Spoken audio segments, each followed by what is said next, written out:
Come and dream with me.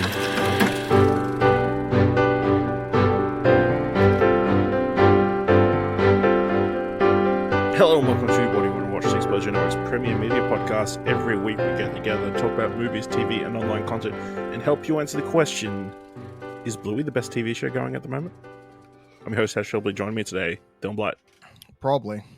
I think it might be the most watched TV show at the moment. Might be more accurate. So I feel like every day I've been seeing non-stop Bluey posts. Well, it's global now, so...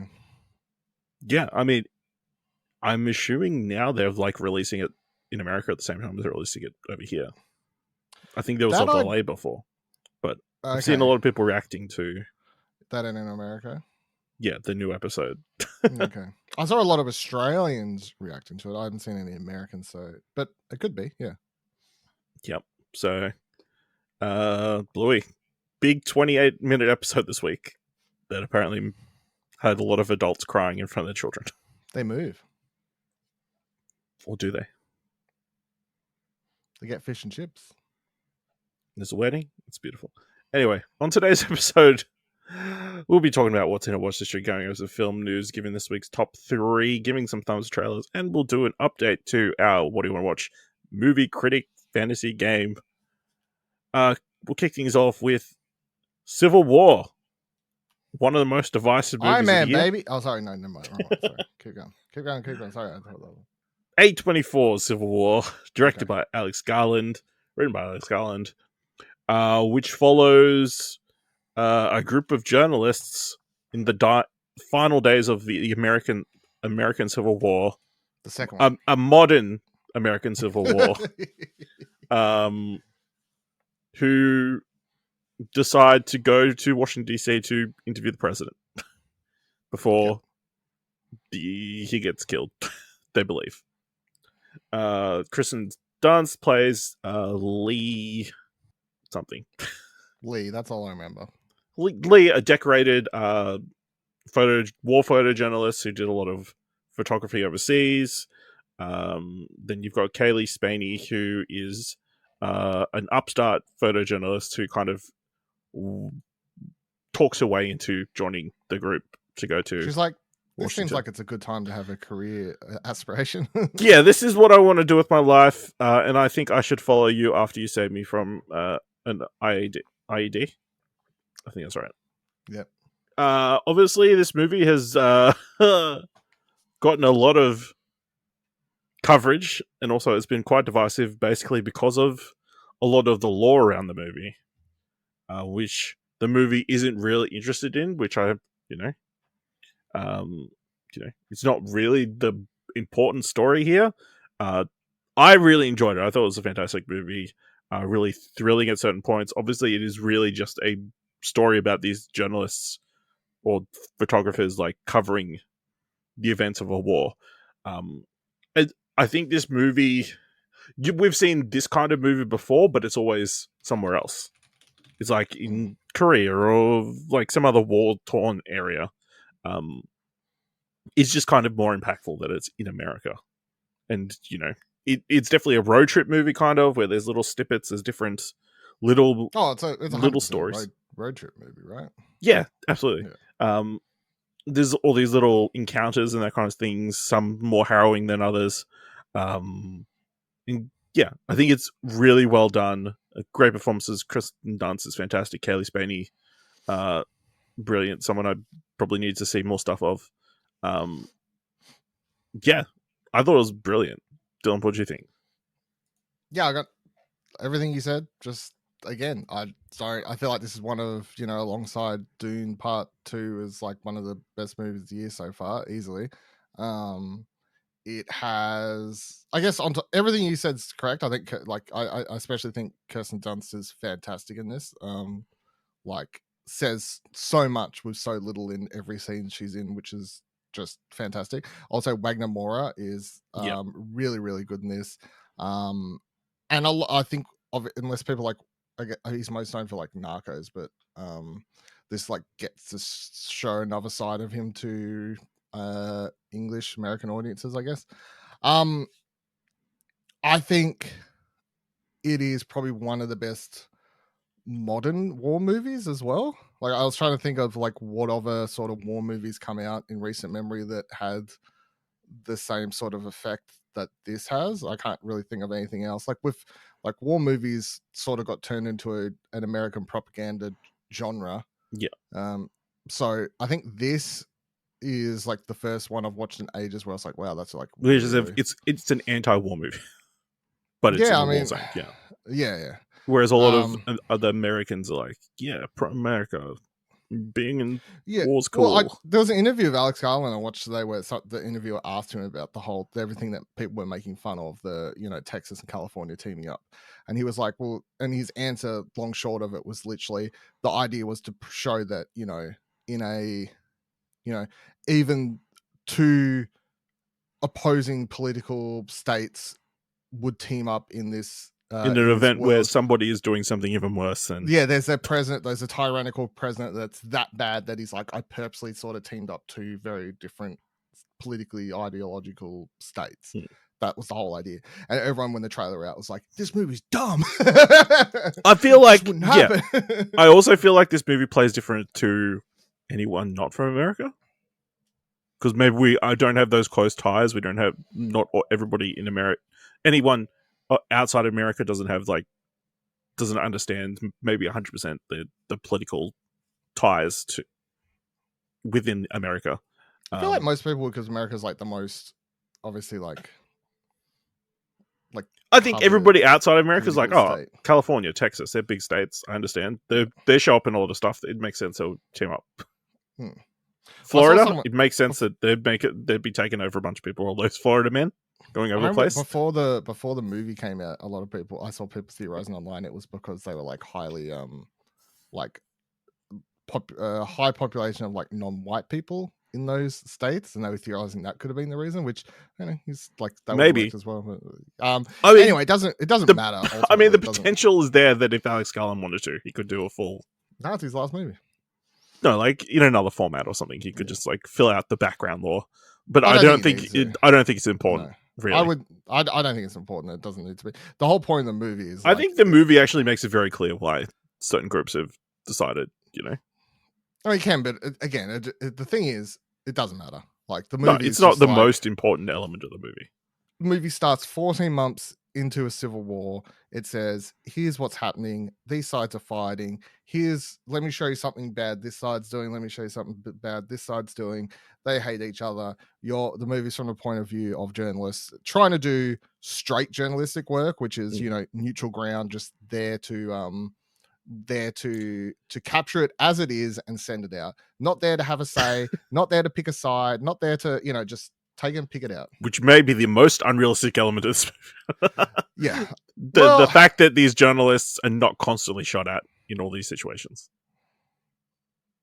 Yeah, I mean, I guess maybe, I don't know, there's a lot of journalists that go cover, like there's a lot of journalists in like Iran and fucking wherever else at the moment, obviously covering what's going on there that I'm sure aren't getting shot at. But it's the, one out of however many that gets like kidnapped and whatever else. I mean, it just boils down to basics, and I think that's such a fantastic lens to have for a film like this. I think the cinematography is fantastic. The visuals he's able to craft within this, very modern looking sort of war-torn Americas without going too over the top and making it look like a apocalypse is phenomenal. I think the sound design is absolutely insane. That last half hour is both utterly like, intense as fuck and makes your heart rate go up, but also I think the sound design with all the guns and shit that's happening in that last like sort of sequence is definitely some of the best guns I've heard in anything. I mean, not even that, like the absence of the sound like early in the start of the film, like there's like I said, a bomb that goes off and it just goes silent. It's like I could hear chip packets rattling and other stuff in the cinema. I was about to crack a drink as happened, and I just sat there like, no, I need to wait till there's something. I waited until his noise came back, and I was like, yeah, I mean, I don't I honestly don't really have anything bad to say. I feel I don't like without nitpicking and stuff like that. I thought it was I thought it was like really phenomenal. Easily going to be one of the year's best movies. Yeah, I'd And love easily some Alex things to like Garland's be best fleshed movie. out a little bit more. I would have loved to seen Nick Offerman's president a little bit more. Why? Just to, I would love to see more of the background stuff fleshed out a little bit more, but it's fine. I can live without it. I think Nick Offerman's like, because he does an opening speech where he's practicing this bullshit speech that he's going to deliver to the country at the start, and I think with a combination of real world footage cut into there as well from current events over the last like 5 years, I think. Yeah. So yes, Civil War. Go see it. Number one at the American box office this week, surprisingly, given how people have been reacting to it. But yeah, it's fantastic. So Fallout, the new Prime Video TV series based on the beloved video game series, released in fall this past week. Dylan, you've watched all of it. I've watched like 4 episodes. For anyone who doesn't know what Fallout is, it's set in a world in which there are a bunch of 200 odd years after post-apocalyptic, set in a post-apocalyptic world where there's massive nuclear fallout. A bunch of rich people were allowed to go into vaults to survive from the nuclear fallout. And they've kind of, for 200 and something years, they've been in their vaults, like kind of, waiting for the radiation levels to drop down. But outside, humanity has sort of survived. But, it's gone to shit. So we follow Lucy, who's a vault dweller. Their vault is raided, and her father is kidnapped, so she ventures into the wasteland to go rescue her dad. Meanwhile, we've got a character called Maximus, who was joined up as part of the Brotherhood of Steel, which is a militant, very medieval themed group who have massive mech suits of armor that their knights wear, who try and bring justice to the wasteland, I guess, who aspires to be a knight. And we also get the Ghoul, who is someone who was alive when the bombs dropped, but has, because of the radiation, has turned into this other being and has lived all these years through the use of drugs. And they're all trying to collect this bounty, I guess. Well, there's a bounty with Michael Emerson involved. It's a lot. Dylan, what are your thoughts on Fallout? Man, when you say it that way, it does sound complicated, doesn't it? Yeah, I think it's another good video game adaptation. It's a lot of fun. It was easily bingeable. I do have like at times the pacing goes all off, a few too many needle drop song moments for me personally. Began to wear a bit thin, and I definitely feel like out of the 3 main characters that it's like definitely not an even balance between all of them. Maximus feeling the least interesting and least developed of all of them, whereas Lucy and Cooper / the Ghoul are the most interesting characters that we have, and even to the point that Maximus, as the supposed third lead, I'm nearly just more interested in what's happening back at the vault and stuff like that when it's as these scenes and I mean, and stuff I like think that, there are which is- 4 like leads. I think Lucy's brother's the other lead, right? I mean, yeah, well, not really. He's not like I don't know. He's not in the posters or anything. So like, out of the 3 people on the posters, so like, yeah, it's a lot of fun. I don't think it's to be heralded as the best video game adaptation of all time, as a lot of people have been stating online. Definitely got, it's far from perfect in my mind, but it's a lot of fun, and I'd be keen for a second season. Yeah, I mean, I'm having a really good time as well. Obviously, I've still got like 4 episodes to go.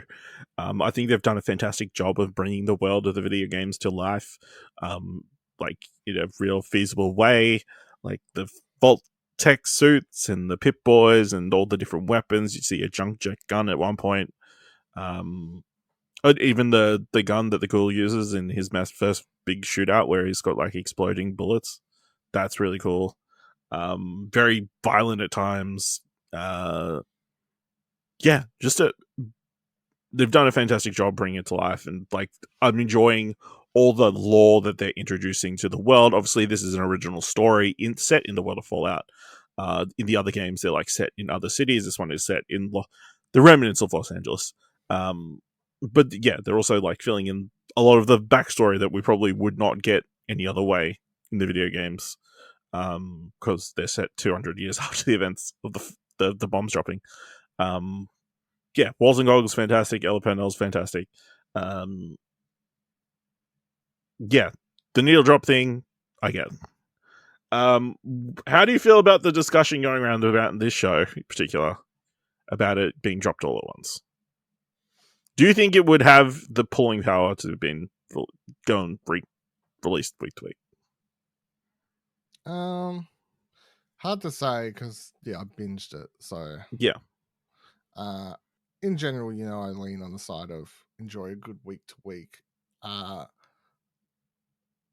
think every episode has a cliffhanger, and then every episode starts with gives you a fucking previously on that I had to skip every time. So it really does make me feel like it was a last second change, to be honest. So the other thing I know, before I say, the other thing I noticed, I felt there were a lot of clear commercial breaks. Spots. There's very clear commercial break spots.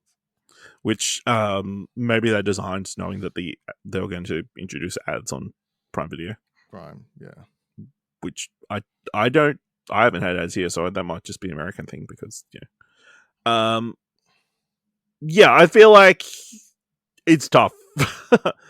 I think it's hard to go this brand new thing. Like, I'm sure the first episode would have done really well, maybe the second, but I feel like they've probably got numbers saying like what type of shows like kind of drop off as the weeks go on.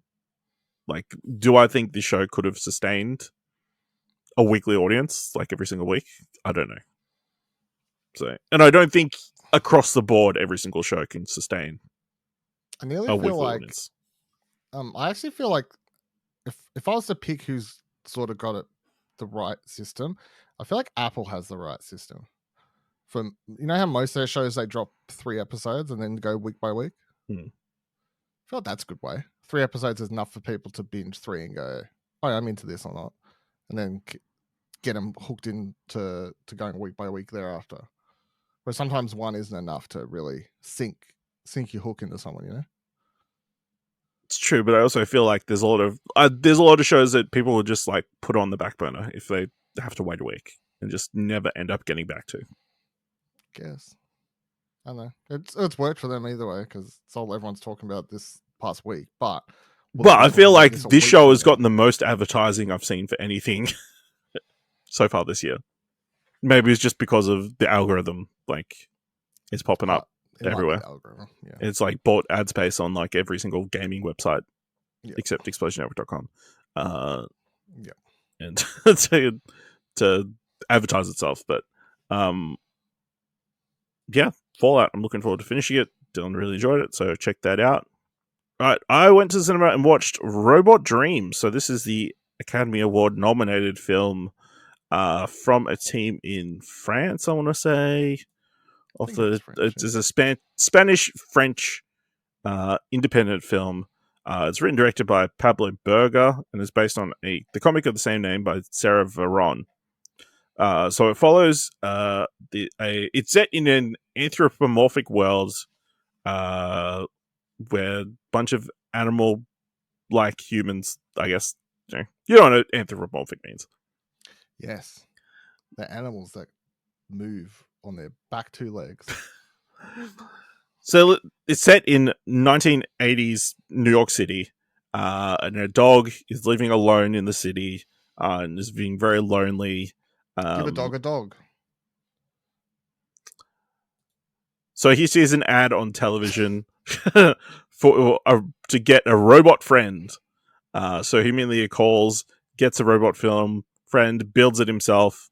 They become best buddies, doing everything together. And then on the last day of summer, they go to the beach.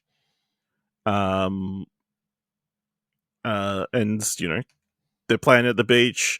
Robot decides to go in the water. They're having a good time, swimming all over the place.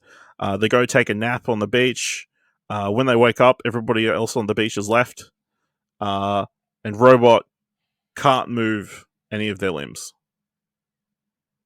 He's too heavy for Dog to pick up, so Dog has no choice but to leave him there overnight while he, goes home, gets tools to come and try and fix him. But when he goes back the next day, beach closed, fully fenced off, can't go there, can't get to the beach until next summer. Which, I don't know, maybe that's an American thing. So yeah, it kind of chronicles the year in which, they're separated, and how they kind of cope with this separation. Really beautifully animated 2D animated film. Really interesting world with all the, obviously you've got all these animals over the place doing different things and like trying to live in America, in a New York City-esque life. Very fascinating. Very moving at times. Like there's just very moving. The other thing is there's no spoken dialogue at any point during the movie. It's like nobody talks. They just kind of everything's looks or points or gestures, and that kind of stuff. And a lot of musical cues. A prominent song that is used throughout the film is "Earth, Wind and Fire, September." Weirdly, which plays throughout the entire movie, or like is called back to constantly through the film. Yeah, just an incredible movie. I can understand why it was nominated over maybe some more bigger name stuff last year. Just an incredible feat of animation. Really fantastic. I had a great time watching it. Yeah, if you can see Robot Dreams, go check it out. All right, let's move into the mandatory Netflix segment of the show. So I watched a documentary on Netflix called The Antisocial Network, Memes to Mayhem, which really just kind of chronicles the rise of, I guess, meme culture, or well, Who invented memes? Well, yeah, following it, kind of the origins of it chronicles the rise of 4chan and how it directly influenced events today, like QAnon and the January 6th insurrection and stuff like that. So, it like talks about the origins of 4chan, how people like were putting memes up, and how like from 4chan, Anonymous kind of spun out from that, and how they like tackled Scientology, and they were tackling some white supremacist radio host and trying to mess with trolling him and that kind of stuff, and like how a lot of people who were involved in the community early on kind of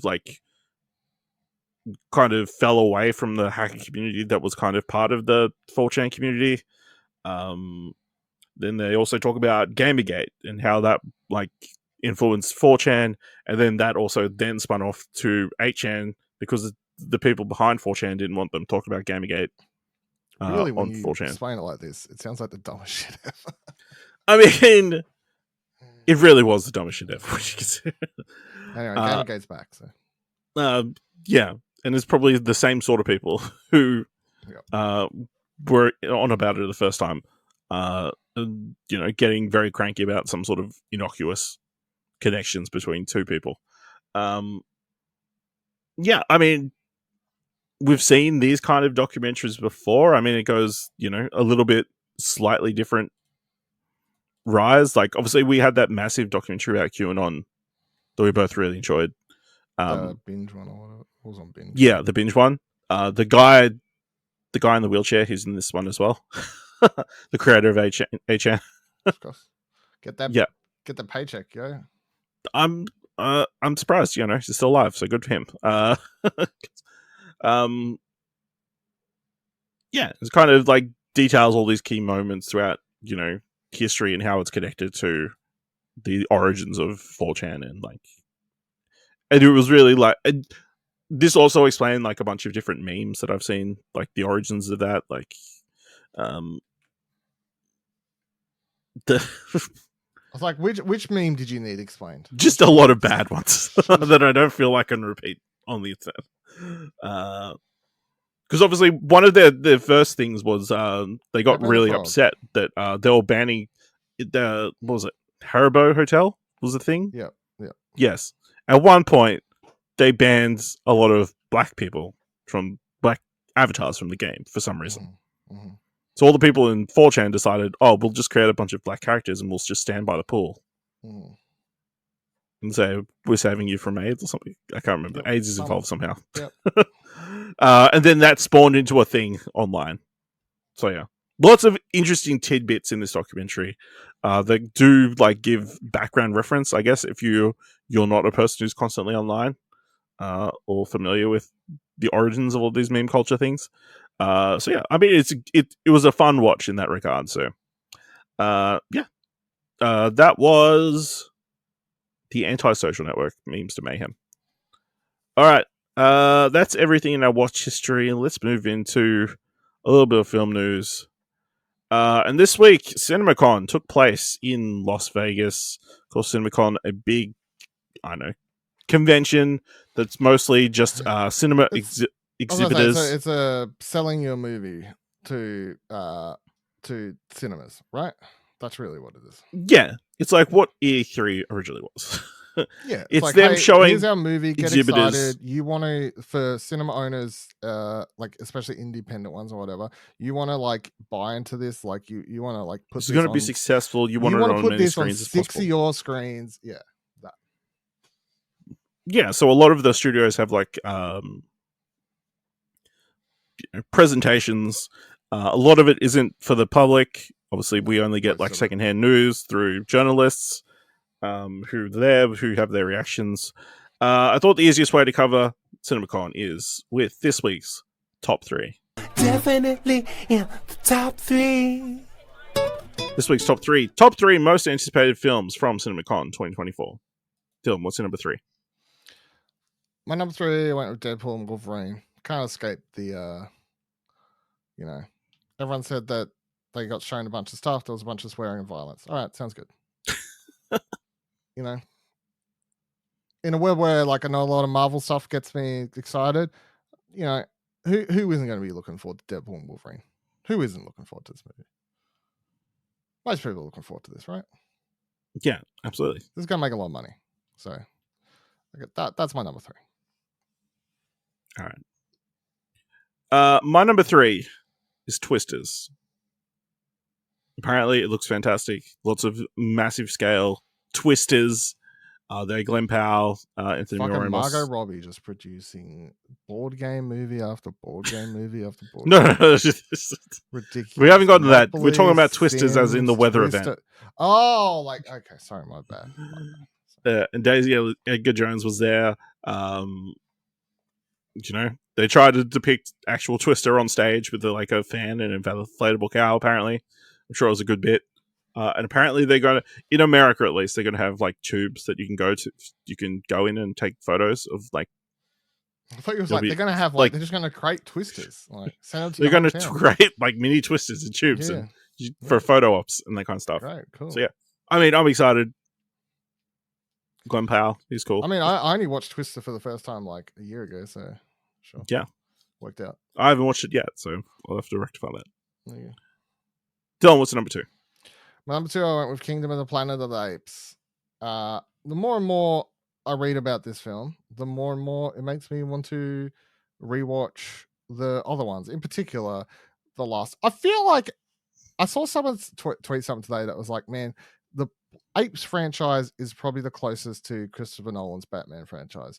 And I knew exactly what they meant because they're right. Like the first film, it's fine. It's like Batman Begins. It's it's fine. But then the second one steps it up. It's the Dark Knight. It's fucking a whole new level. Then you get the third one, which has some mixed opinions, but it's still a banger. So it's really cool. It's weird. I'm like, you're probably right. That is closest to the Batman Nolan trilogy. yeah, I mean, I'm really keen for this. It looks really, really good. I think the IMAX trailer that they put out probably shows a bit too much IMO, but anyway, everyone says it looks great, so I'm too. All right. My number 2, Mufasa the Lion King. Barry Jenkins, he's got a good track record. He's not someone you would expect to be making this kind of a movie. Obviously, he's got director. Yeah. He's got his whole Moonlight production team involved in the project.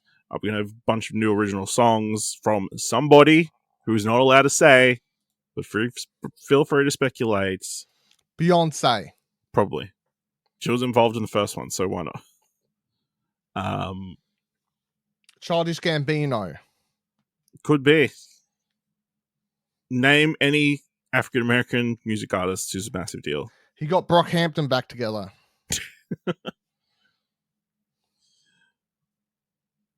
And it turns out it's just Elton John again.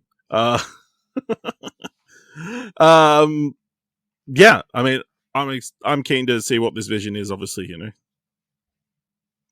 I mean, the first movie looked good.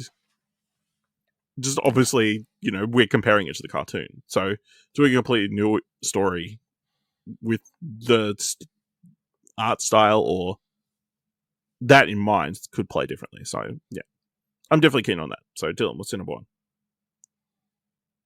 My number 1 is Alien Romulus.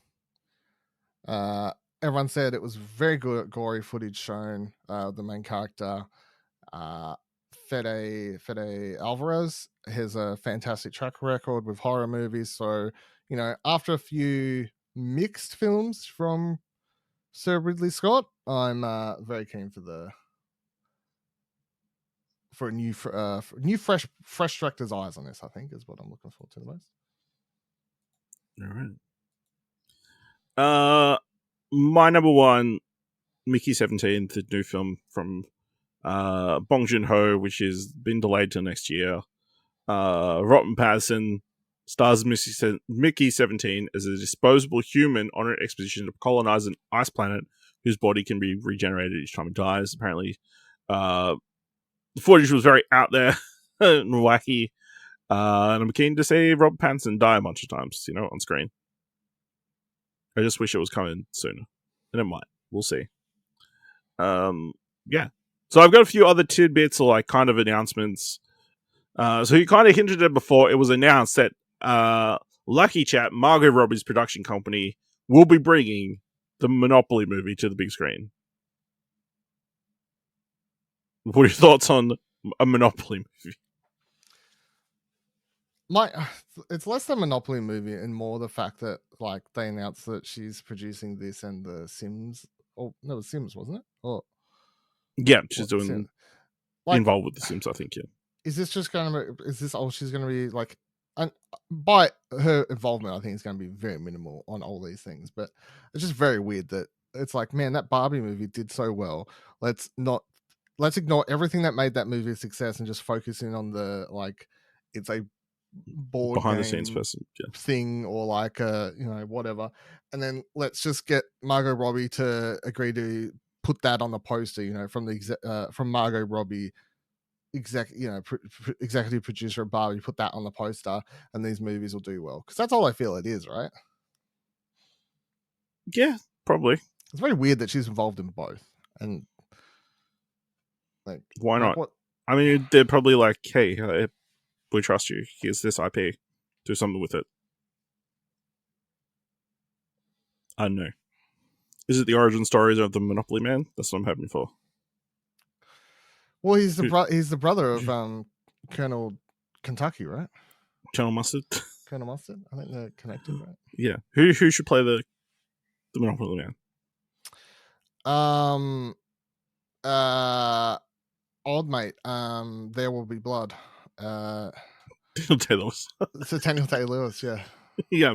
Come out of retirement. Play the Monopoly Man. Why not? Please. You know, Yeah, one final paycheck. one final performance to go down in your IMDb page. The Monopoly movie. All right. Other announcements. Damien Chazelle. He's out of director's jail. He's going to be making his next film with Paramount with a movie about jail. Are you kind of disappointed it's not Babylon 2, Jack's back? No, I did not want a Babylon sequel. I want Justice for Babylon, one of the most underrated movies of the last 10 years. But no, I did not need a sequel to that. He was never in director's jail. No one put him in director's jail. And honestly, I nearly put this as my number one pick because Damien Chazelle doing another movie could have just been my number one pick. But I'm like, it's not really. It's just like, hey, he's doing a movie with us at Paramount. I'm like, cool. Damien Chazelle has yet to do a bad movie. Yeah. Okay. Babylon is a banger. Here was an interesting one. People got their first look at Smile 2. It's starring Naomi Scott, and it's going to follow her being a pop star who then causes the Smile thing to happen to her fans. Yeah, it's great. I love that. Apparently they showed some fucked up footage or something. Lucas Gage is in the sequel. Cool. I'm down. Right. It's a cool premise. It's a cool way to build upon the lore and everything of the film, I think. You know? Jasmine affects everyone. I don't know. Like another interesting piece of news. Kendrick Lamar and the South Park creators Trey Parker and Matt Stone are teaming up for an untitled musical that released July next year. Yeah. Just a weird combination of people. Apparently, it's about a person who's interning at a Civil War reenactment center who learns that his white girlfriend's ancestors owned his ancestors. Sure. I mean, you say a bunch of words and I go, that separately, they're all things I enjoy. Together, confusion, you know. But put me down for intrigued. Put you down for intrigued. All right. Kind of unsurprisingly, I guess, that we are going to be getting a live-action R-rated Teenage Mutant Ninja Turtles movie based on the hit comic series Teenage Mutant Ninja Turtles: The Last Ronin. Now, my question is, you said unsurprisingly. Why do you say that? I feel like this is the big go-to Teenage Mutant Ninja Turtles property at the moment. Like, why wouldn't you try and cash in as quickly as possible? I mean, they're already making a video game. I wouldn't be surprised if there is some sort of tie-in. Like, they try and get them around the same time. Okay. So, yeah. I mean, it's the hottest story around Teenage Mutant Ninja Turtles out of, I feel like, the hardcore fans who loved the original iteration of the Ninja Turtles, like the original comics where it was like very dark and that kind of stuff, are after something like this, which is going to be very interesting when they have this come out, and then you've also got the Mutant Mayhem next one, which plays to a much more family-friendly audience. So, I mean, the interesting thing to me is it's going to be live action. Like that, I don't love that idea. I think it would have been better if it was animated. Why? You didn't like the last two live-action Turtles movies? That was so good. I just think you could do more in the form of animation. The final piece of news this week. Gladiator. We still don't understand the plot. Well, okay, yes. Gladiator 2 is coming. Apparently looks fantastic. Apparently Paul Mescal fights a Rhino. Why not? And we'll fight Pedro Pascal. So I'm keen for that. Number 4, probably. But no. Paramount Pictures has announced that it is partnering with Fast and Furious mega producer Neil H. Moritz to resurrect the dormant franchise Scary Movie. Of course, the series spawned 5 previous films before running out of gas with the 2013 installments.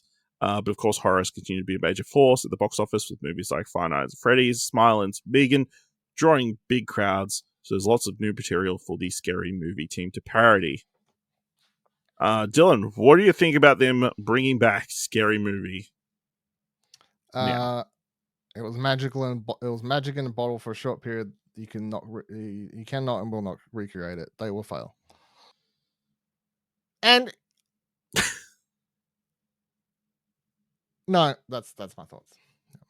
I'm down for it. I love the scary movies, but obviously it sounds like the original creative team is not involved, which may be for the best. 3 of the 9 producers, a Scary Movie. Which may be for the best, like give it some new vision or like new take.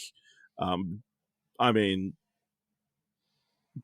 the obvious choice for this would make it be weirdly to make it like a legacy sequel to the originals, like bring Anna Faris back as like this grizzled old lady who, in the vein of Nev Campbell or Jamie Lee Curtis.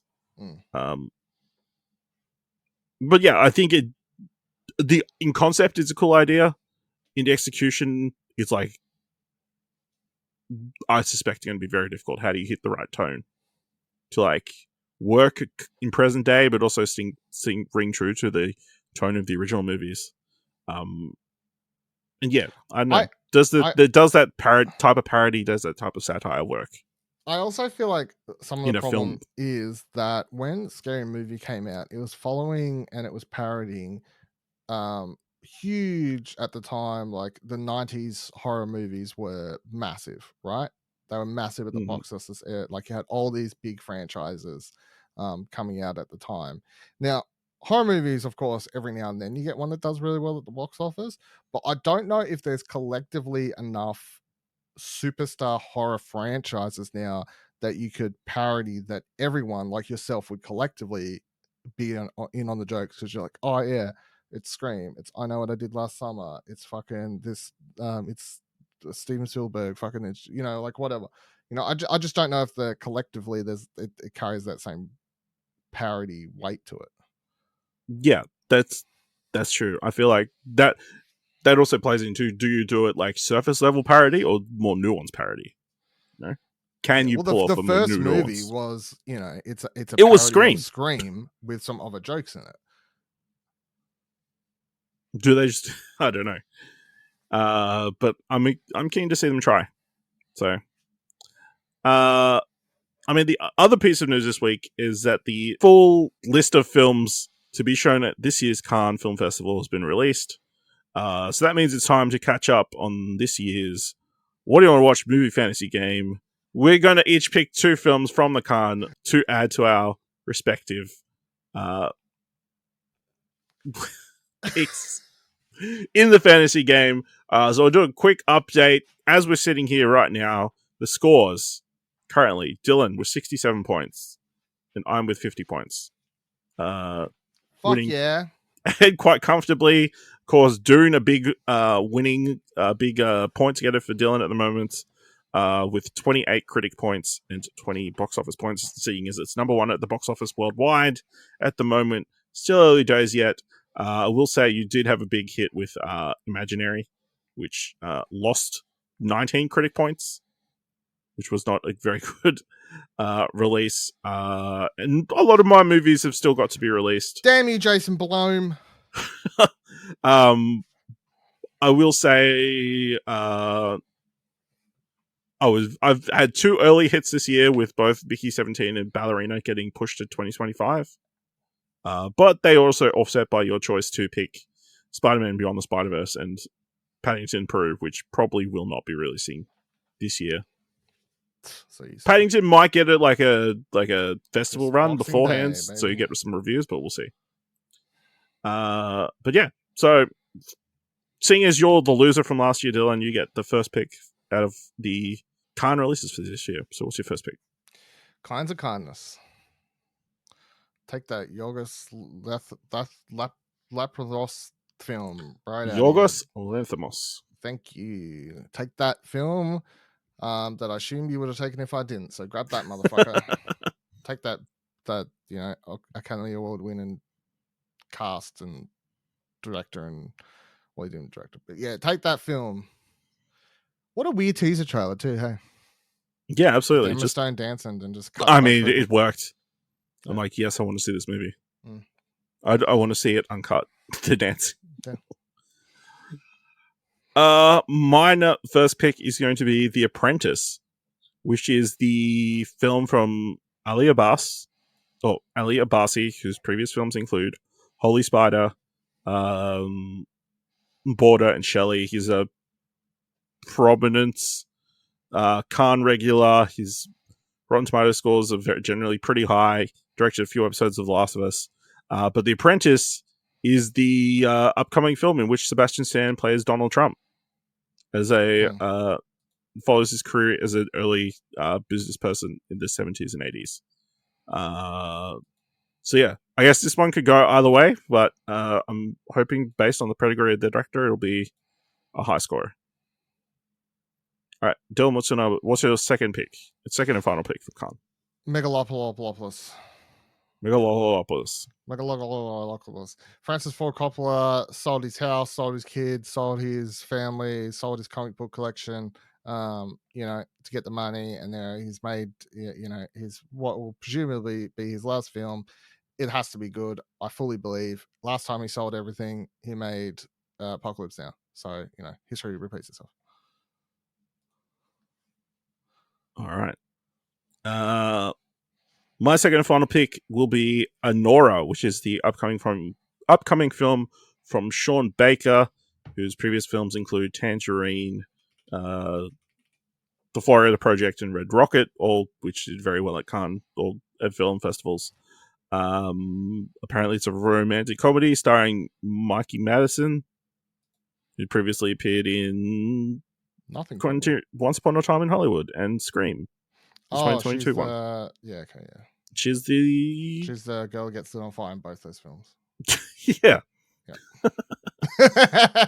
So I'm not even a joke. That's a connecting factor. That's the thing, connective tissue.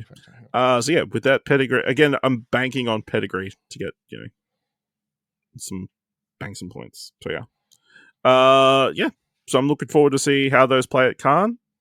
But let's talk about some movies that may be, or we're getting let's just move into thumbs up trailers. Not having a good day with segues.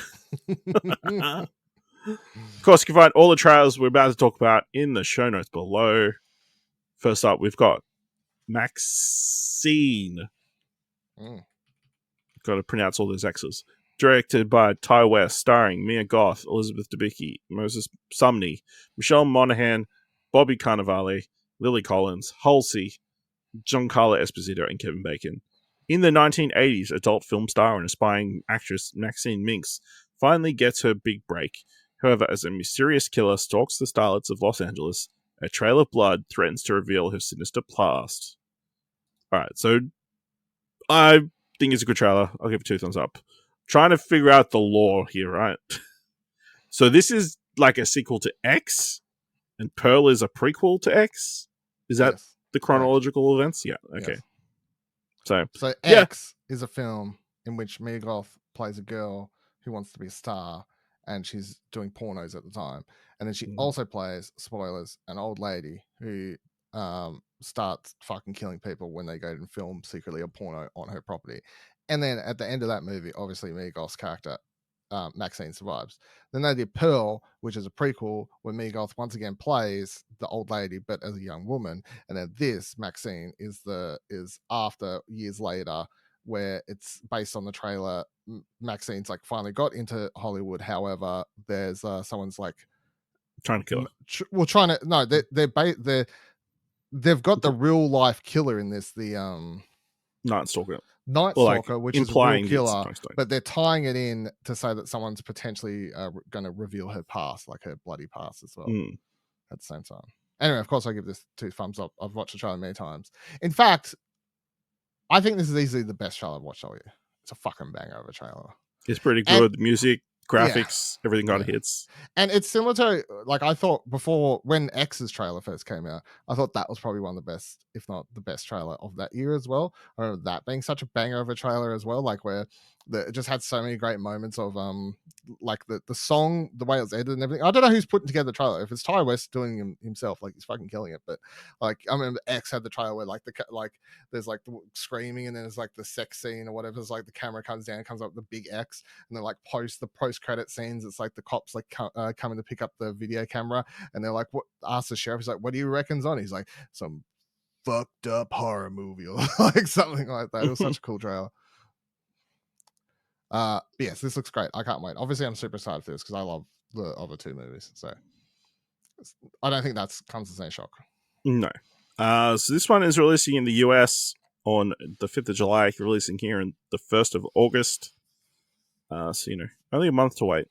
From what I understand, this one is being released by Universal here in Australia. So hopefully it's a little bit wider than the last few films, who are distributed by smaller companies. So, yeah, maybe it will screen in Tasmania. We'll see. Don't want to put the jinx on. We'll see. Next trailer is for Dark Matter, created by Blake Crouch, starring Joel Edgerton, Jennifer Connelly, and Alice Braga. A physicist in Chicago is warped into an alternate version of his life, leaving him to fight to return to his life to prevent the alternate version of himself from harming his family. Tell him what you think of the trailer for Dark Matter. I'm gonna go one up, one down solely because it hooked me, and then I feel like it revealed a twist for me that I didn't need to see, which was just the fact that it's himself. I'm like, I don't know. That feels like it could have been like left, but anyway. I don't know if that's a twist. I feel like that's the setup. I don't know. I need someone who's read the book to tell me. Like, when's that revealed? You know what I mean? Probably early on, I imagine. I feel like that's something that's going to be revealed in the first episode. We'll see. I'm telling you, I was saying. So I don't know. That was the only thing. So I'm going to go one up, one down because of that. It gave me a little bit too much information, but otherwise, I'm keen. Looks good. I'll give it one up, one down as well. I think it looks really good. I think it's an interesting premise, but I don't know, like, what's it going to be? Like, is it just going to be, they pop into a different world every week and trying to figure out which one is his right one? Why does he assume that the other Joel Edgerton wants to do bad stuff to his family? Because he kidnapped him? Maybe he just wants he is lonely and wants, a family of his own because he can't have one for some reason. But yeah, I mean, it looks interesting. There's some cool imagery in there. Like There's some of the Inception shit. There is some Inception shit. And this is the Blake Crouch is the writer of the actual book, so he's like clearly heavily involved in the show running. So Apple's really getting into these hardcore heavy sci-fi stuff, heavy sci-fi shit. I've seen a lot of people very happy with that Constellation show that's been on Apparently recently. they're going to shoot Silo 3 and 4 back to back. I heard today. We can only hope. The rumor, but yeah, that makes sense because Rebecca Ferguson is busy. Yeah. All right, so yeah, Dark Matter is coming to Apple TV Plus on May 8th. Next trailer is for Speak No Evil, directed by James Watkins, starring James McAvoy, Mackenzie Davis, Aileen Francisco, Frankie Yossi, Alex West, Leifa, Dan Hoff, and Scoot McNairy. When an American family is invited to spend the weekend at the idyllic country estate of a charming British family they befriended on vacation, what begins as a dream holiday soon warps into a snarled psychological nightmare. Dylan, what did you think of the trailer for the American version of Speak No Evil? Double thumbs down. It's dumb. It has it's so many just straight for straight, just scene recreations. I don't feel like this is adding anything at all. In the original, they pretty much spoke English for a lot of the movie anyway, so I don't understand what this adds to bringing it to remaking. I don't understand what this has to say or do, or what the purpose of this movie is. So double thumbs down. I didn't like it. I'll watch it anyway. Did you just not like it because it is just so derivative? Yeah, it just feels absolutely pointless. pointless But and do reveals. do you feel like, yeah, if you hadn't seen the original movie, would you feel that way? I don't know, but I have. And the original trailer did not give away nearly as much as this did. Okay. Yeah, I mean, I'll give it 1 up, 1 down. I think 1 up because James McAvoy seems like he's going 100%, 100% committed to this role. Going, Full split, beast. split 2, Yeah. split 3. I don't know.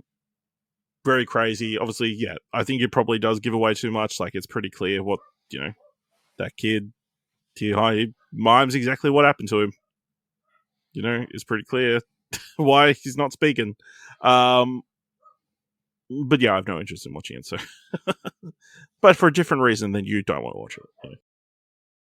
All right. I mean, I'll probably watch it, but I'm going into it thinking it's dumb.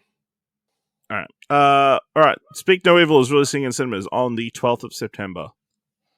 Next trailer is for Fly Me to the Moon, directed by Greg Berlanti, starring Scarlett Johansson, Channing Tatum, Nick Dillenberg, Anna Garcia, Jim Rash, Noah Robbins, Colin Waddell, Christian Zuber, Donald Elsie Watkins, Ray Romano, and Woody Harrelson. During the 1960s space race between the United States and the Soviet Union, a relationship develops between the NASA director in charge of the Apollo 11 launch and the marketing specialist brought in to fix NASA's public image and stage a backup fake moon landing. Tom, what do you think of a trailer for Fly Me to the Moon? I'll go 1 up, 1 down. Looks fun. I think Channing Tatum looks weird with his haircut. I always knew they faked the moon landing, so. And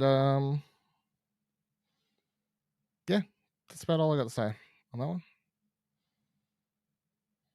Yeah, I'll give it 1 up, down. 1 up, 1 up, 1 down as well. Looks like it'll be a fun time, a nice spin on the romantic comedy, I guess. With this, add in the space race kind of stuff. Yeah, just the idea of the marketing of NASA and they're talking about how shit NASA actually is and how terrible this space race thing is going.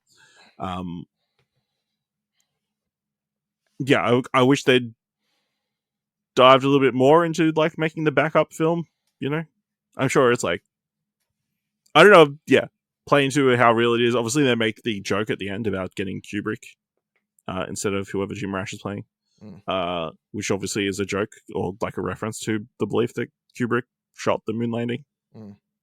So that's fun.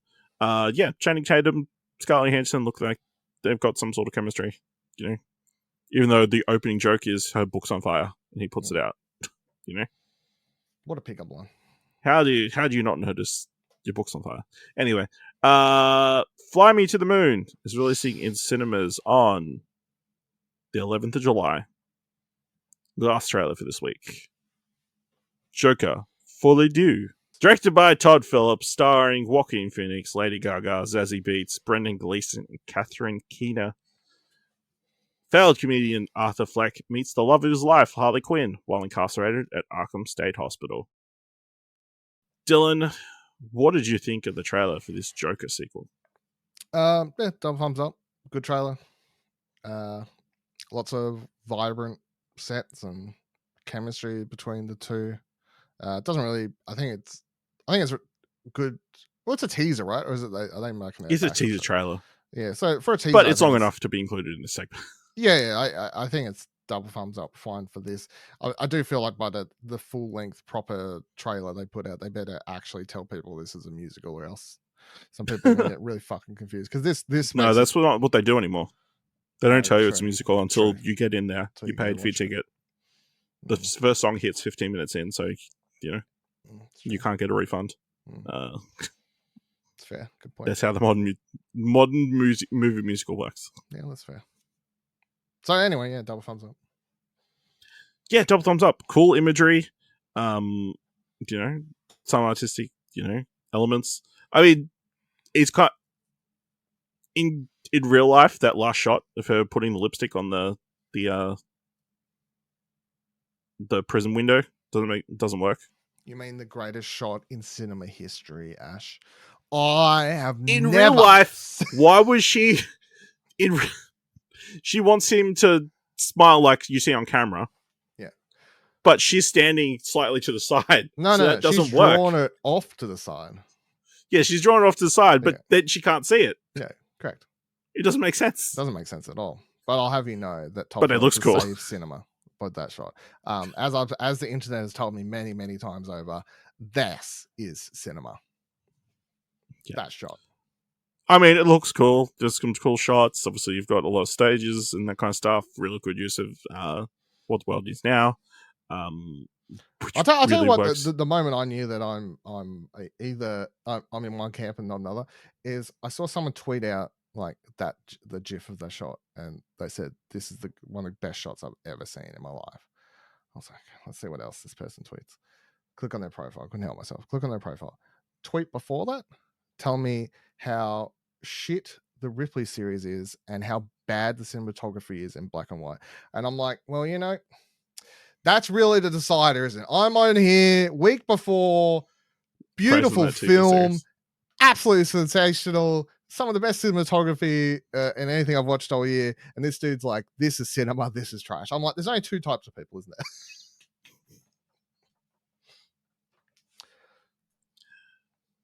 Yeah, so I'm keen. Lady Gaga looks really good in this. I think she's probably going to steal the show. Yeah. What are you keen for this movie? Like, obviously, we've had Joker's problematic. Yeah, I didn't like Joker much. I thought it was pretty avo. Obviously, this is going in a slightly different direction. So, I mean, it won't be as derivative, I guess. I love myself some Gaga, so I'm down. Like a musical with Gaga in it, I'm fucking probably in for that. Yeah, I thought obviously, I feel like if you listen to this show long enough, it's should be well documented that I thought the first one was a overhyped, piece of. It wasn't bad. It was just fine. It was like, it was lifted by Joaquin Phoenix performance. And yeah, that was kind of that was about it. Yeah. So, am I going into this with full of excitement? Like, man, this is the sequel to one of my favorite movies of the last couple of years. No, I'm just So, all right, Joker followed Doe. Whatever, fucking man. Joker 2. Say what the name of the movie is at the end if you've got a weird title that nobody knows how to pronounce. Fucking Joker. Please. 2. Releasing cinemas 3rd of October. Joker 2. Todd Phillips thinks he's smarter than he is. Dylan, this week, what do you want to watch? What does it actually mean? Have we Googled this? What does it mean? So, folie à deux, French for folly of two, also known as a shared psychosis of shared delusional disorder, is a rare psychiatric syndrome in which symptoms are of a delusional belief and sometimes hallucinations are transmitted from one individual to another. I mean, that explains it because the trailer makes out like it's very obvious that they're daydreaming together about all these things they're doing and whatever, probably from inside the prison. So that makes sense. What am I excited to watch? What am I excited to watch? Good question. I'm excited to hopefully watch. Hold on. Is that out this week? Fuck, you answer first because I forgot what I'm doing. I'm excited to see Challenges. That's the Zendaya film, which has been called the horniest film released this year, everywhere. It's crazy. Obviously it got delayed because of the actor strike last year to this year. I thought there would be more of a press push already, but it doesn't seem like they were in Melbourne or Sydney last week. I saw Zendaya and shit, so I don't know. I don't think I've been inundated with them being on a bunch of websites and that kind of stuff. Like you doing Hot Wings and all that kind of stuff. Like all of these other Conan places do. Conan and the Nugget place and those kind of taking questions while hugging puppies. That's what press celebrities do as part of their press tours now. True. Yeah, that's what I was trying to think of for that. Yeah, so that's my answer as well. And then the Sympathizer is out today. Yes. And as of recording, Sympathizer, want to check that out as well. I mean, yeah, that's about it. I mean, Abigail, I'm excited to watch. So, yeah, Abigail this week as well. You're not super excited for Rebel Moon 2, The Scargiver?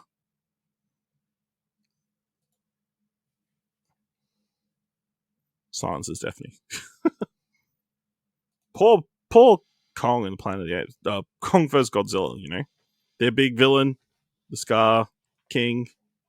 Now there's another movie called The Scargiver. They can't, like, get a break with anything. You know? Everything in sucks some... being ape, you know? It does. All right, let us know what you're excited to watch this week by going to explosion.com/Twitter or jump to Discord at explosion.com/Discord.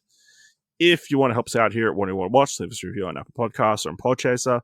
Leave us 5 stars. Anyone leave 5 stars or just tell people about the show. And if you've enjoyed this episode, thought it was worth $1, head on over to our Ko-fi page at explosion.com/support. Thank you very much for listening. Until next time, keep watching stuff, I guess.